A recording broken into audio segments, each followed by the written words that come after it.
En esta imagen vemos una reacción de saponificación. ¿En qué consiste?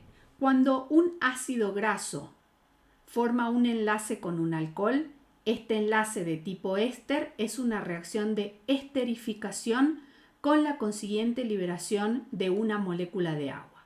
Una vez formado este compuesto, al ser sometido a un hidróxido, como en este caso el hidróxido de sodio, se produce una reacción de saponificación con la formación de jabón y de alcohol.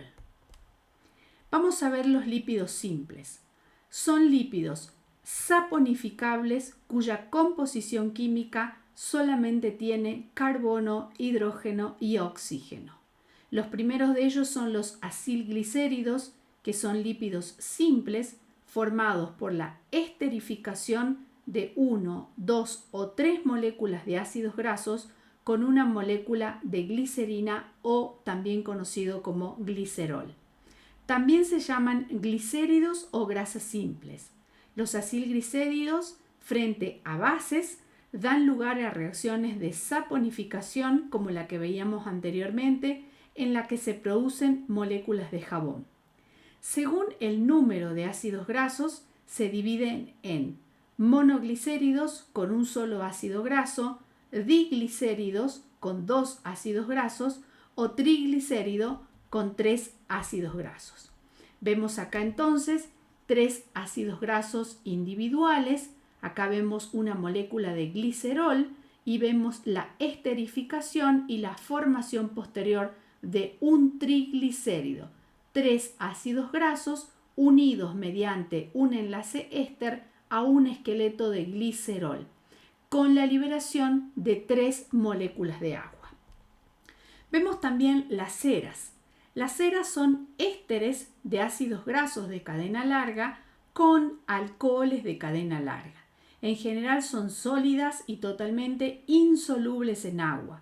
Todas las funciones de las ceras están relacionadas con su impermeabilidad al agua y su consistencia firme. Están presentes en plumas, pelo, piel, hojas, frutos y cubiertas protectoras. Una de las ceras más conocidas es la que segregan las abejas para confeccionar su panal. Ciertos animales marinos de las aguas polares utilizan la cera como un almacén de energía. Acá vemos algunas estructuras químicas de las ceras. Vamos a hablar de los lípidos complejos. Son lípidos saponificables en cuya estructura molecular, además de carbono, hidrógeno y oxígeno, también podemos encontrar nitrógeno, fósforo, azufre o un glúcido. Son los principales constituyentes de la bicapa lipídica de la membrana celular. También se llaman lípidos de membrana. Son moléculas anfipáticas, como hablamos anteriormente, ya que tienen una estructura hidrófila por un lado e hidrófoba por el otro. En este caso vemos que tienen una cabeza polar, que es hidrofílica, el esqueleto de glicerol y luego un sector hidrofóbico constituido por 2 colas de ácidos grasos. Bien, ¿cómo son los lípidos complejos? Son lípidos iónicos compuestos por un glicerol, 2 ácidos grasos y un grupo fosfato. Bien, son los fosfolípidos. El grupo fosfato se une mediante un enlace de tipo fosfodiéster a otro grupo de átomos que frecuentemente contienen nitrógeno, como por ejemplo la colina, la serina, la etanolamina, que muchas veces poseen carga eléctrica. Todas las membranas activas de las células poseen una capa doble de fosfolípidos. Son las moléculas más abundantes de la membrana plasmática. Los fosfolípidos más conocidos son la fosfatidiletoanolamina, el fosfatidilinositol, el ácido fosfatídico, la fosfatidilcolina o la fosfatidilserina. Ahora vemos entonces marcado en este óvalo de color azul el esqueleto de glicerol. Vemos también las 2 estructuras de ácidos grasos. Vemos el grupo fosfato y vemos marcados con una X estos distintos distintos átomos a los cuales puede unirse el fosfato.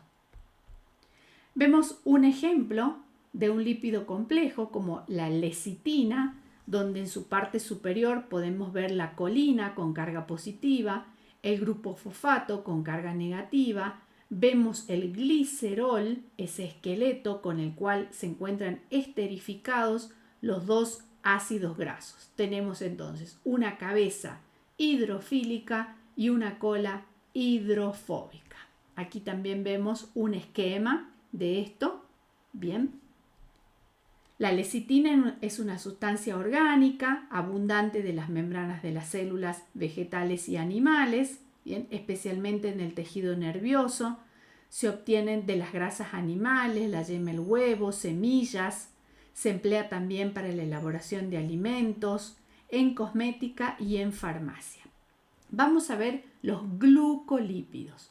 Son lípidos complejos que poseen un glúcido.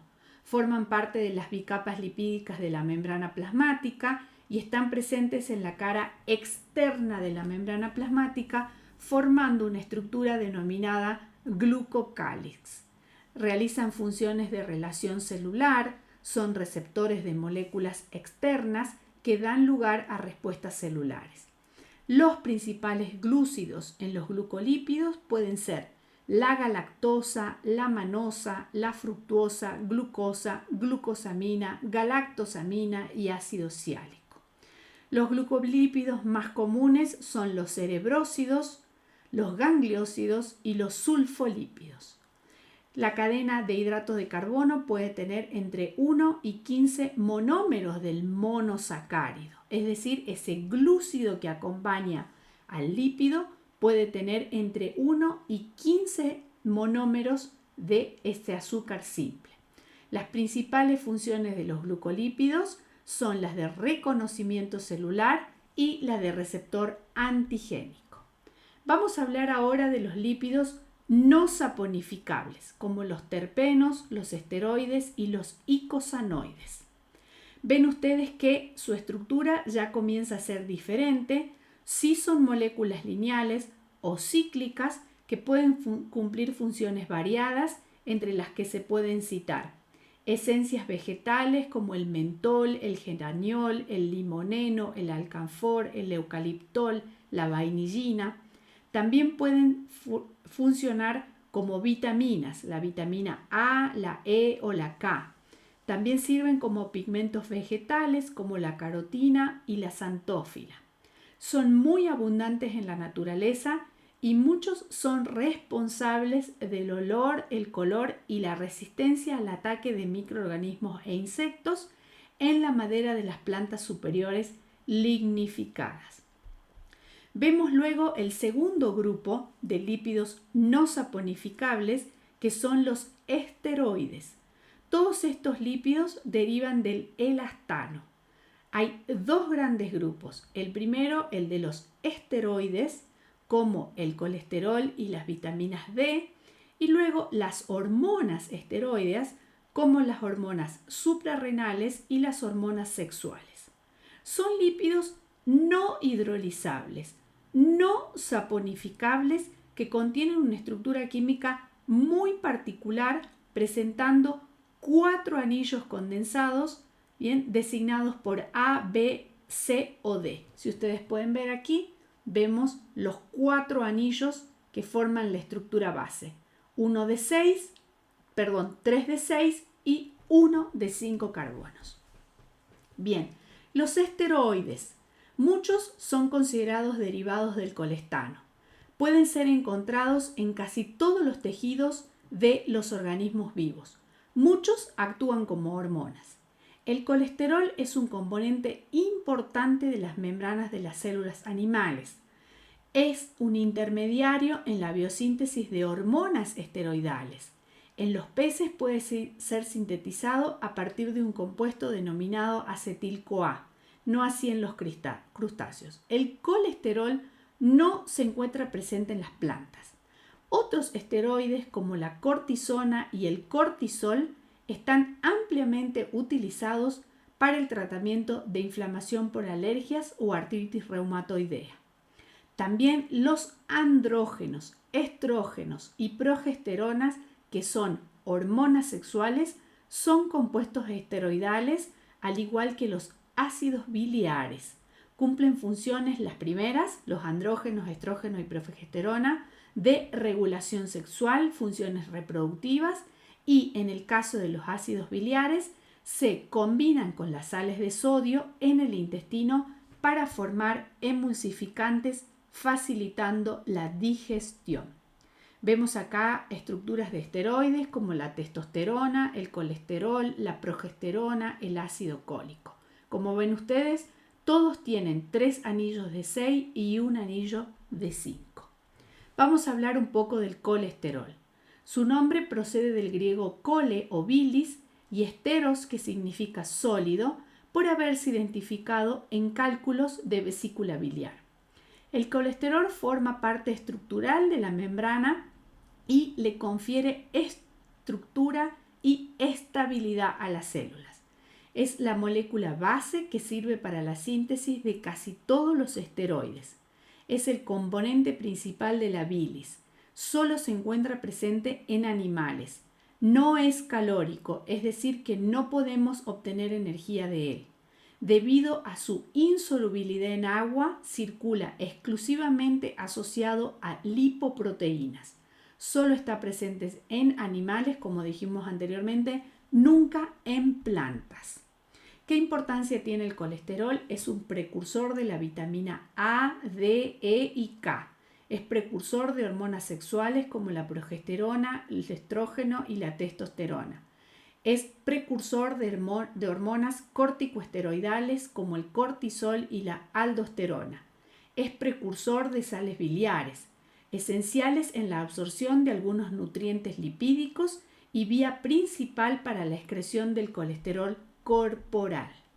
Vemos acá, entre las hormonas sexuales, se encuentra la progesterona, que prepara a los órganos sexuales femeninos para la gestación, y la testosterona, responsable de los caracteres sexuales masculinos. Dentro de las hormonas suprarrenales se encuentra la cortisona, que actúa en el metabolismo de los glúcidos, regulando la síntesis de glucógeno. También tenemos las prostaglandinas. Tienen una estructura un poco distinta a lo que estábamos viendo anteriormente. Es un lípido cuya molécula básica está constituida por 20 átomos de carbono que forman un anillo ciclopentano y 2 cadenas alifáticas. ¿Qué funciones tienen las prostaglandinas? Producen sustancias que regulan la coagulación de la sangre y el cierre de las heridas. Participan en la aparición de la fiebre como mecanismo de defensa a las infecciones. Reducen la secreción de jugos gástricos y funcionan como hormonas locales. Vamos a hablar un poco de algo que mencionamos anteriormente, denominadas lipoproteínas. Como su nombre lo indica, es la conjugación entre los lípidos y las proteínas, y es la forma en la cual los lípidos se transportan por la sangre, ya que, como dijimos anteriormente, los lípidos no son solubles en agua. Las lipoproteínas son macromoléculas esféricas formadas por un núcleo de lípidos apolares como el colesterol esterificado y triglicéridos, y una capa externa polar de fosfolípidos, colesterol libre y proteínas. Sirven para el transporte de lípidos no solubles. En este gráfico podemos ver que tiene una cara superficial y un núcleo lipídico, acompañado por proteínas. Bien, las lipoproteínas se clasifican en diferentes grupos según su densidad. A mayor densidad, menor contenido en lípidos. Estas pueden ser los kilomicrones, las proteínas de muy baja densidad, las proteínas de baja densidad y las lipoproteínas de alta densidad. Vamos a ver los kilomicrones.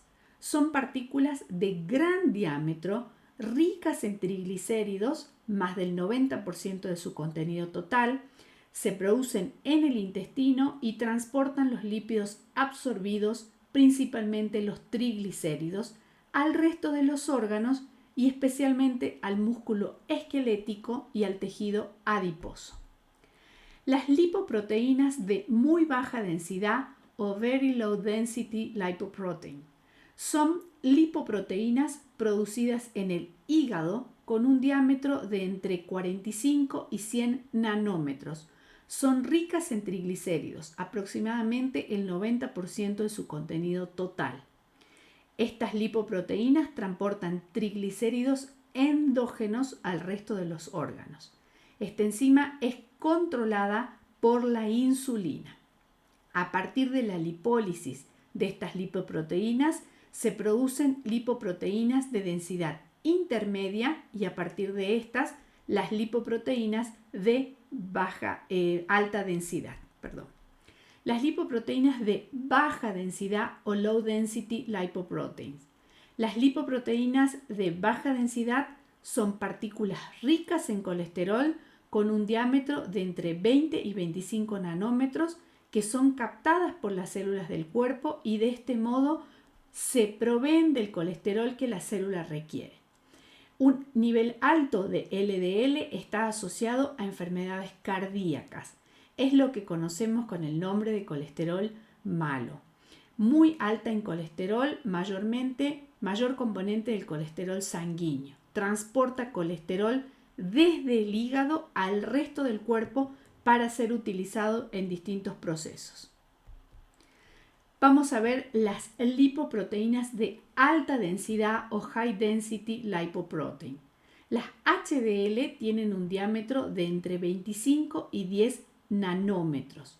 Los fosfolípidos son su principal lípido. Están compuestas por alta proporción de proteínas. Las HDL son producidas por el hígado en un 30% y en el intestino en un 70%. Su principal función es extraer el colesterol sobrante de las células y transportarlo al hígado para su eliminación en forma de ácidos biliares y colesterol en las heces. Este proceso de extraer el colesterol de la periferia y llevarlo al hígado se conoce como transporte reverso de colesterol, desde la periferia hacia el hígado para su eliminación. Debido a que pueden retirar el colesterol de las arterias y transportarlo de vuelta al hígado para su excreción, se conoce como el colesterol bueno.